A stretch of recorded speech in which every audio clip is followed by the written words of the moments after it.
Hi అండి, welcome to పెసిస్ kitchen. ఈరోజు వీడియోలో చికెన్ ఫ్రై ఏ విధంగా తయారు చేయాలో మీకు చేసి చూపించబోతున్నాను.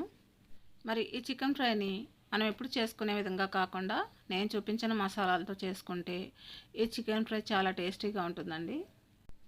మరి ఈ చికెన్ ఫ్రైని ఏ విధంగా తయారు చేయాలో దీని ప్రాసెస్ ఏంటో వీడియోలోకి వెళ్ళి చూసేయండి. ముందుగా స్టవ్ మీద ఒక ప్యాన్ పెట్టుకొని 2 టేబుల్ స్పూన్ ధనియాలు వేసుకోవాలి, 1 టీ స్పూన్ జీలకర్ర వేసుకోవాలి.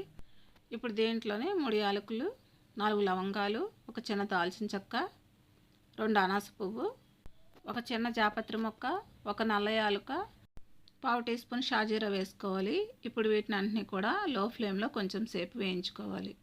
ఇప్పుడు వీటిని అన్నిటినీ కూడా కొంచెం సేపు వేయించుకున్న తర్వాత ఇప్పుడు దీంట్లోనే ఒక 6 కానీ 7 కానీ కాశ్మీరీ రెడ్ చిల్లీ వేసుకోవాలి. మీ దగ్గర కాశ్మీరీ రెడ్ చిల్లీ లేకపోతే మనం రోజు వాడుకున్న ఎండుమిర్చినైనా వేసుకోవచ్చు. ఇప్పుడు వీటిని అన్నిటినీ కూడా లో ఫ్లేమ్లో కొంచెం సేపు వేయించుకున్న తర్వాత స్టవ్ ఆఫ్ చేసుకొని ఇప్పుడు ఈ మసాలాలన్నీ కూడా ఒక మిక్సీ జార్లోని బాగా చల్లారనిచ్చి ఈ మిక్సీ జార్లో వేసుకోవాలి. ఇప్పుడు ఈ మిక్సీ జార్ మీద మూత పెట్టుకొని మసాలాలన్నీ కూడా ఫైన్ పౌడర్లా చేసుకోవాలి. ఇప్పుడు ఈ మసాలాలన్నీ కూడా ఈ విధంగా ఫైన్ పౌడర్లా చేసుకున్న తర్వాత ఇప్పుడు ఈ మసాలా పొడిని పక్కన పెట్టేసుకుందాం. ఇప్పుడు స్టవ్ మీద ఒక కడాయి పెట్టుకొని 3 టేబుల్ స్పూన్ల ఆయిల్ వేసుకోవాలి. ఆయిల్ హీట్ ఎక్కిన తర్వాత ఒక ఉల్లిపాయని చిన్న చిన్న ముక్కలుగా కట్ చేసుకొని ఇప్పుడు ఆయిల్లో వేసుకోవాలి. కొంచెం కరివేపాకు కూడా వేసుకొని ఇప్పుడు ఈ ఉల్లిపాయ ముక్కల్ని కొంచెం మెత్తపడే వరకు కొంచెం సేపు వేయించుకోవాలి. ఇప్పుడు దీంట్లోనే 2 టీ స్పూన్లు అల్లం వెల్లుల్లి పేస్ట్ వేసుకోవాలి. ఇప్పుడు ఈ అల్లం వెల్లుల్లి పేస్ట్ కూడా పచ్చివాసన పోయేంత వరకు కొంచెం సేపు వేయించుకోవాలి. ఇప్పుడు దీంట్లోనే ఒక 1/2 కేజీ చికెన్ శుభ్రంగా వాష్ చేసుకుని ఇప్పుడు దీంట్లో వేసుకోవాలి. ఇప్పుడు వీటిని అన్నిటినీ కూడా మొత్తం మిక్స్ అయ్యేటట్టు ఒకసారి బాగా కలుపుకోవాలి. ఇప్పుడు చికెన్ మీద మూత పెట్టుకొని 2 నిమిషాలు మీడియం ఫ్లేమ్లో కుక్ చేసుకోవాలి. ఇప్పుడు 2 నిమిషాలు అయిన తర్వాత మూత తీసి ఇప్పుడు దీంట్లోనే 1/2 టీ స్పూన్ పసుపు వేసుకోవాలి. ఇప్పుడు ఈ పసుపును కూడా మొత్తం మిక్స్ అయ్యేటట్టు ఒకసారి బాగా కలుపుకోవాలి. ఇప్పుడు ఈ చికెన్ మీద మూత పెట్టుకొని ఒక 5 నిమిషాలు మీడియం ఫ్లేమ్లో కుక్ చేసుకోవాలి. ఇప్పుడు 5 నిమిషాలు అయిన తర్వాత మూత తీసి ఒకసారి బాగా కలుపుకోవాలి.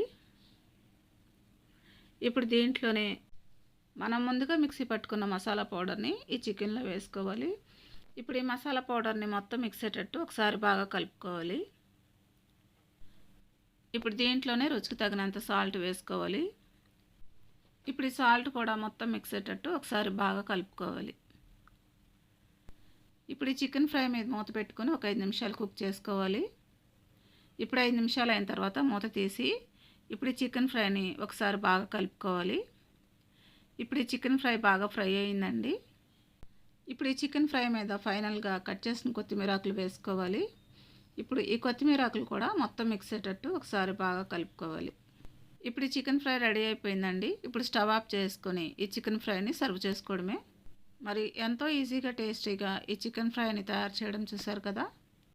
మరి ఈ చికెన్ ఫ్రైని ఇంట్లో ఉండే మసాలాలతోనే ఎంతో ఈజీగా టేస్టీగా తయారు చేసుకోవచ్చండి.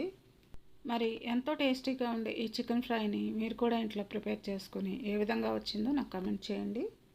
నా వీడియోస్ కనుక మీకు నచ్చినట్లయితే ఇప్పుడే సబ్స్క్రైబ్ చేసుకొని బెల్ ఐకాన్ ప్రెస్ చేయండి. మీ ఫ్రెండ్స్కి రిలేటివ్స్కి షేర్ చేయండి. Thanks for watching.